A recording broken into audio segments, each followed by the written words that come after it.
भ्रष्टाचार के स्मारक की हकीकत तार तार होकर जनता के सामने आती जा रही है और उसी के साथ साथ राजनीतिक शिष्टाचार को किस प्रकार से ध्वस्त किया जा सकता है और राजनीतिक आचार विचार को अपने भ्रष्टाचार को बचाने के लिए किस ढंग से ध्वस्त किया जा सकता है उसका उदाहरण दिखाई पड़ रहा है।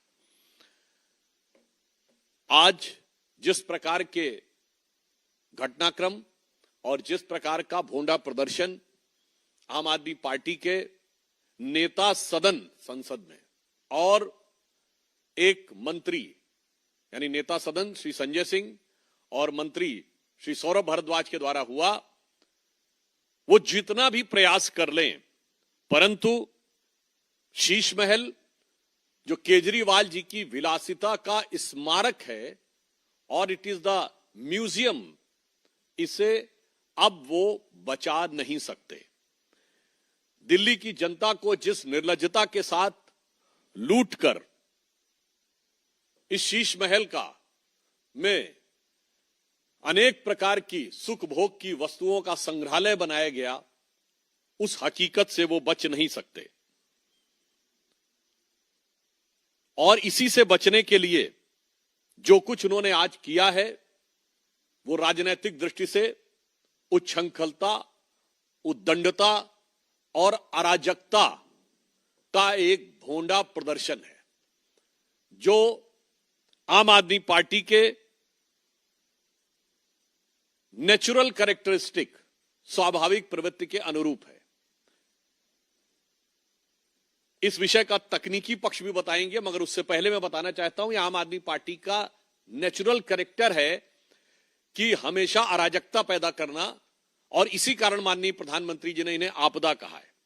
मैं सिर्फ स्मरण कराना चाहता हूं, अक्टूबर 2012 में केजरीवाल जी भारत के एकमात्र पूर्व मुख्यमंत्री हैं जिन्होंने खुद खड़े होकर बिजली की तारें काटी थी।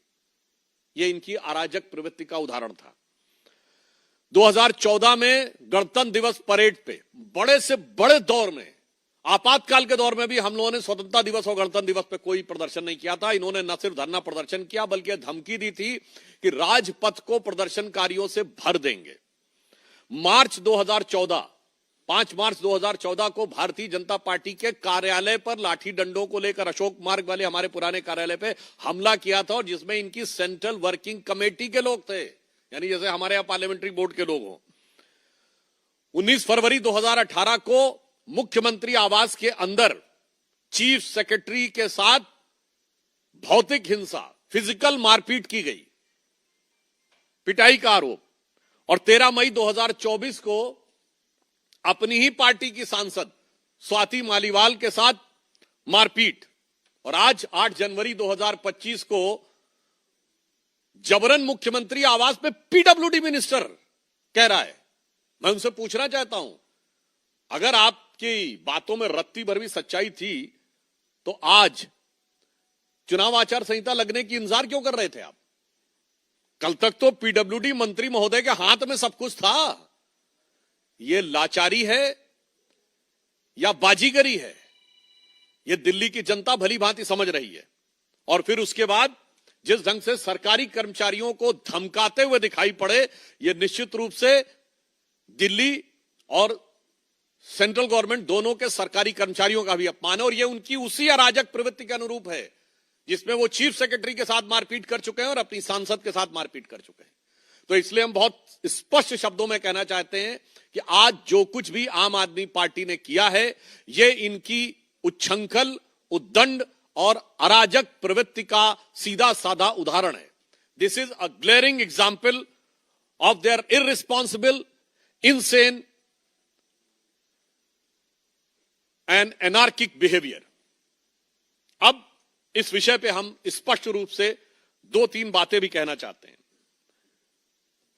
क्या यह सत्य नहीं है कि मुख्यमंत्री आतिशी जी को पीडब्ल्यूडी ने 2 नए आवासों का प्रस्ताव दिया था, जिसमें एक राजनिवास रोड पर और दूसरा दरियागंज में? दूसरा पॉइंट,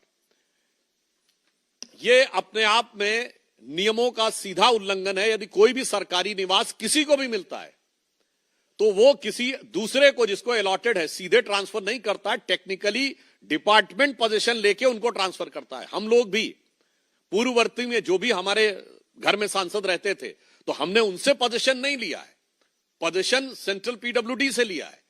तो उसी प्रकार से ये कैसे इन्होंने कह दिया कि सीधे उन्होंने उनको दे दिया था। दूसरी बात, इतने लंबे समय तक उनकी सरकार रही तो क्यों नहीं इन्होंने इन 10 सालों में उसे मुख्यमंत्री के आधिकारिक आवास के रूप में ऑर्डर जारी कर देते, अन्यथा दिखाएं कि वो मुख्यमंत्री का आधिकारिक आवास है। मुख्यमंत्री को 2-2 आवास आवंटित किए जा चुके हैं, परंतु उन्होंने अभी तक इसके बारे में कोई स्पष्टीकरण नहीं दिया है। इसलिए सरासर झूठ बोल रहे हैं कि वो मुख्यमंत्री का आधिकारिक आवास है। और यह भी मैं एक बार पुनः याद दिला देना चाहता हूं कि इसमें इन लोगों ने क्या क्या किया है, ये पीडब्ल्यूडी मिनिस्टर को पता ही नहीं है कि खरीदारी कैसी हुई है। मतलब जो कुर्सी है वो 8-8 हजार रुपए की आई है, ये तो बिल्स में अवेलेबल है ना, जो 200 रुपए की भी मार्केट में मिलती हैं। 40 गुना से अधिक हुआ है।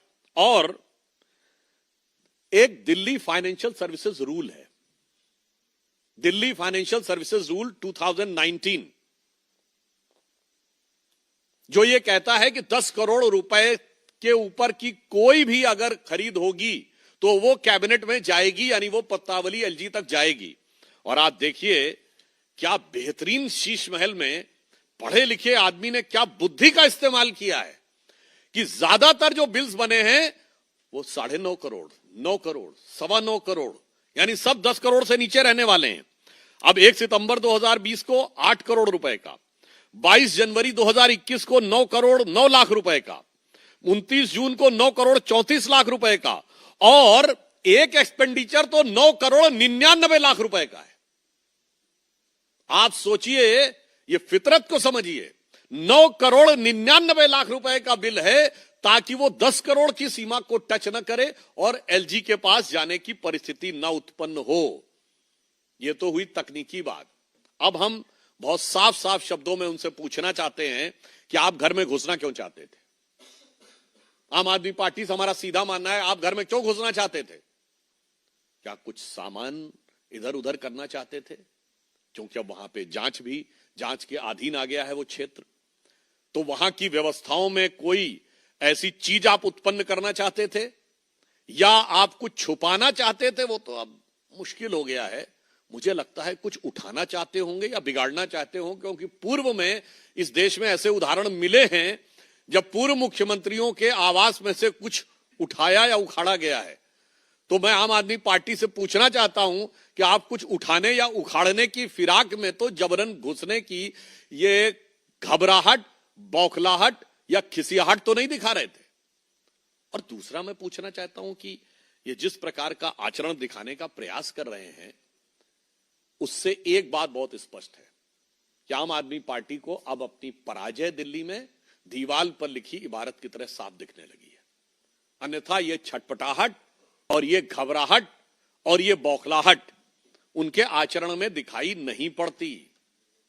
और फिर मैं यह भी उनसे कहना चाहूंगा अंत में कि आप कितना भी प्रयास कर लें, मतलब ये तो वो पार्टी है, मतलब ऑन द लाइटर नोट अगर हम कहें, वो जो पहले ये गीत गाती होगे, पुराना गीत था ना चाहूं घोड़ा गाड़ी, ना चाहूं बंगला गाड़ी, ना चाहूं हीरा मोती, केवल जन लोकपाल केवल हमें दे।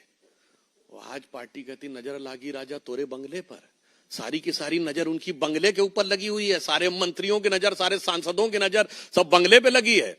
तो हम स्पष्ट रूप से यह कहना चाहते हैं कि अब आम आदमी पार्टी की स्थिति वो हो गई है, केजरीवाल जी की स्थिति यो हो गई है। भ्रष्टाचार का जो भीषण और विभत्स प्रदर्शन इस शीश महल में हुआ है, उससे दिल्ली की जनता ठगी हुई महसूस कर रही है।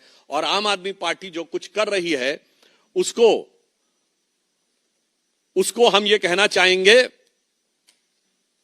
कि अब जो चेहरे से ही जाहिर है, छुपाएं कैसे?